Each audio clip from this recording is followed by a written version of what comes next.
Can you hear me? So, I can't see you through the slide, but I have a question. Do you know what loyalty is? I want to hear a few answers. What's loyalty? If you say it's a bad time. Okay.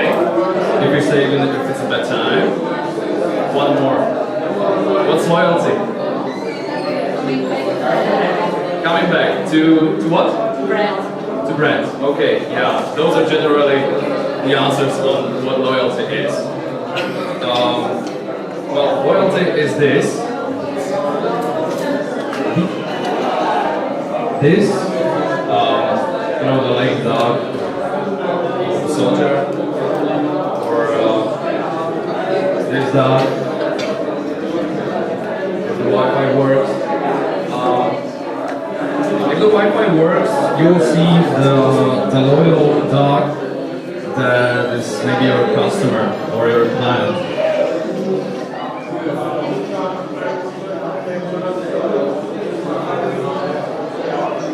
And you probably want to know how to make your customers be like a dog when they see your brand again.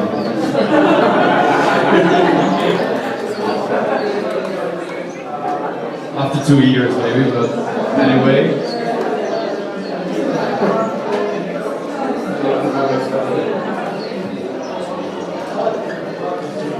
Yeah, so definitely your customer likes the brand. Okay, and well, this kind of loyalty, this one is the forced one. It's not natural. You learn or you teach your customers, your clients to be loyal because of something, because you gave them something, or you gave them information, or anyhow with something you make your customer be loyal just because of something. Hey, that's a good idea. Well, loyalty. I had a speech here, but I won't look at this. But the main thing is the difference is that these loyal customers are devoted to your brand. Okay, they just like you because you do something spectacular. You have ecological brand. You sell fair trade coffee, or you sell hipster bicycles. Your brand is lovable. But this is the case of like 2-3% of businesses at the most. The other businesses need to acquire the loyalty other ways. If you acquire someone by giving them money or gifts, it's not natural, because they just pay you to be loyal somehow. Probably the way that it's cheapest to them. But the case is, if you have the loyalty of this kind, let's call it the first kind, the real loyalty. It's probably for free. You don't have to pay them because they love you, because you are who you are. They are really devoted, and probably they are also affluent, because the small businesses, the coffees, or bicycles and so on, those brands are not global. They're local, and this is one of the things why they are lovable. Well, and it has some pros and it has some cons.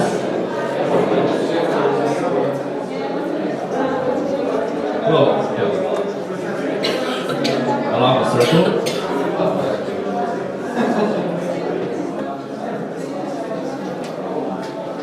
Just the YouTube video. Okay, well, and this is for revenue, this is not real loyalty, but if you have a client that is an agency, come on.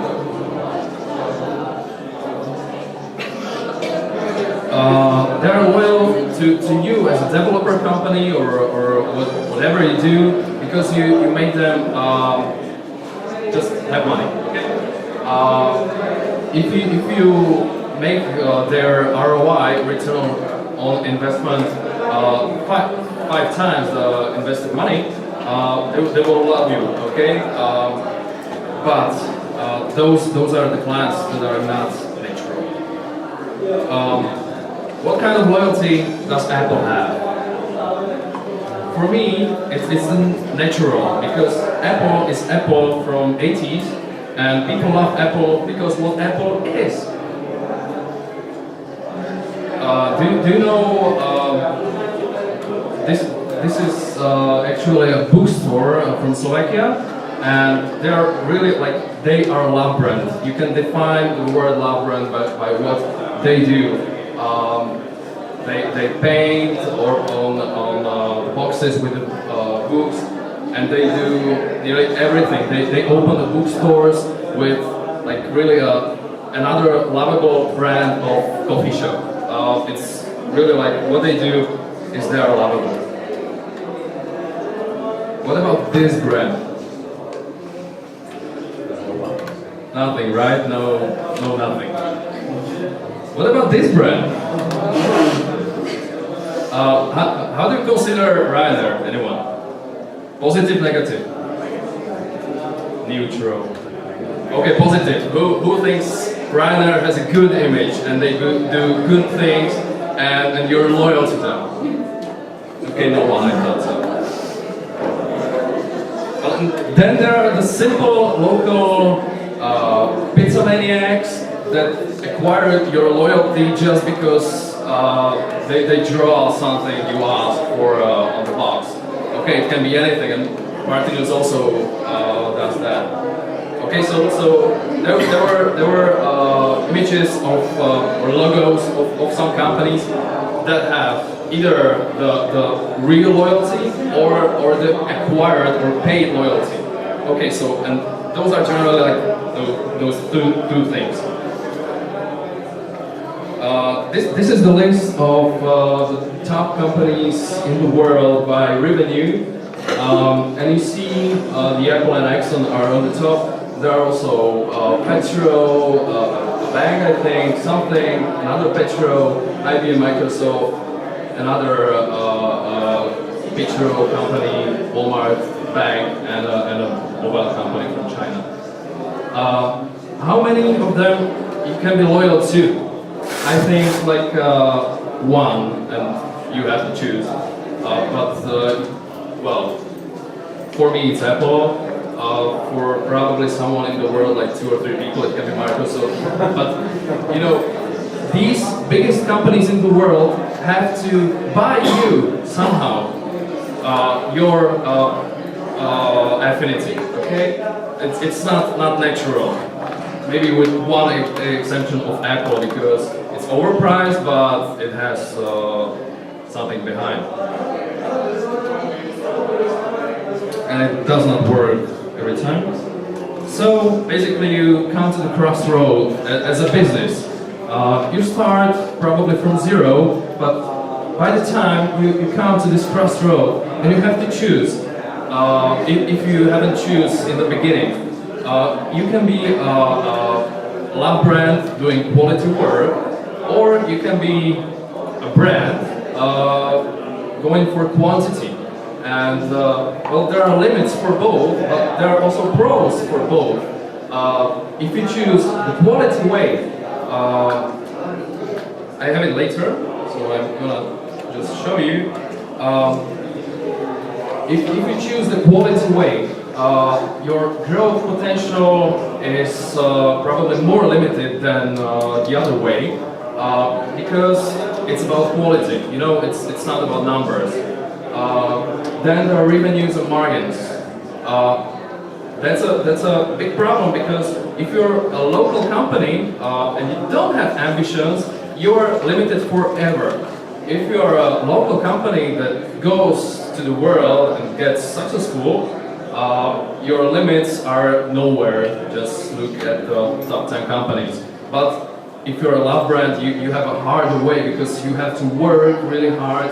As you're growing, the problems will come and you have to face it. And one day you will see yourself in a mirror and realize now, okay, now I'm not a small company, maybe I'm not even a lab brand, I'm a corporation. Oh my God, what happened? Okay, probably you don't want this to happen, but it can. And the margins too, if you're a small local shop, you probably have higher margins because you can't afford, because of many reasons, okay, I have only 20 minutes. But if you're a big company, your margins are lower because you have bigger numbers, so in the end, it makes you more profit. Then there's the current audience. It means the number of people that know you or are your fans. And also you have those differences with small and big companies, of course. And well, then there are the intelligent efforts, which should be bold, because you can change the view on your company, on your business, by doing research, analysis, and acting on behalf of the results of your analysis. So there are ways. The basic thing, probably I can tell you in the end, but what I would like for you to take from this presentation is you can change the mind of your customer, of your client,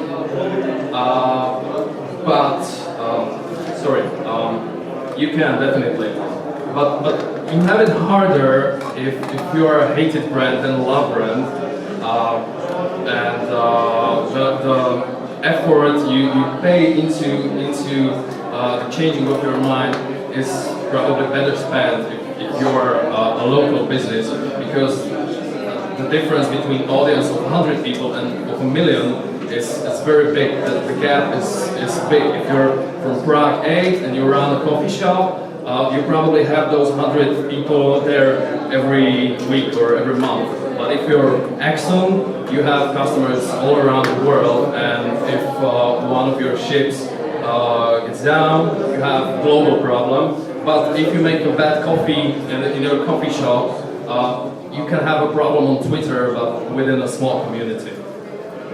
What's the time? I should end by now, but I have something small to say. Well, analyze your business by this. This is for the loyalty, okay? And the main point is that if you have loyalty of any kind, if the natural or the paid, your efficiency of investments gets higher, and you don't have to change your strategy of advertisements and so on. So if you're a love brand, it's very positive for your finance too. And try to be as best for the people as you can. There is the rule of don't piss them off, and if they are pissed off, please them so much they want to scream. And if you have a services company, have things simple, have things working, and have a great customer care if anything happens, because it will. And probably the last slide or slide before.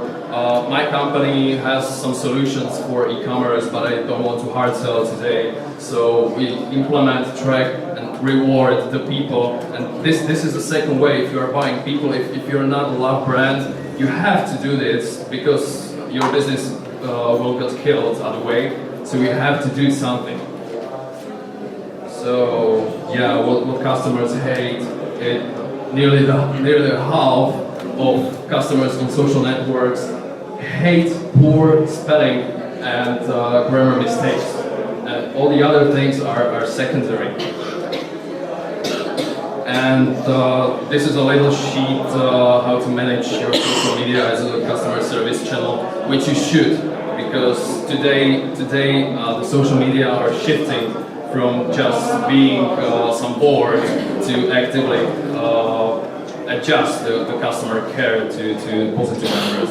Okay? And if you do all the things, it will be like this. So thank you very much, and if you have any questions, you will see me somewhere, or you can ask now. You can ask now, we have time. We have time. Okay. Just one question about the loyalty. Don't you think that some companies abuse the loyalty of the users? It's like, you know, if you are loyal to Apple, this example. Example is Apple. Look at the prices. It's not the kind of abusing of the users.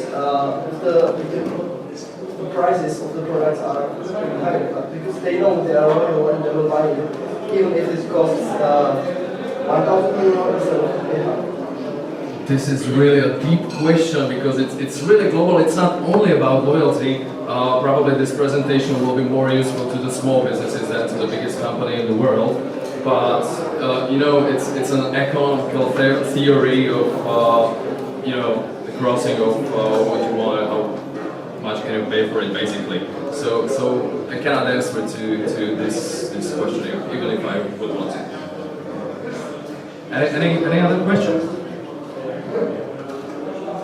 Okay, so thank you very much, and see you at the after party.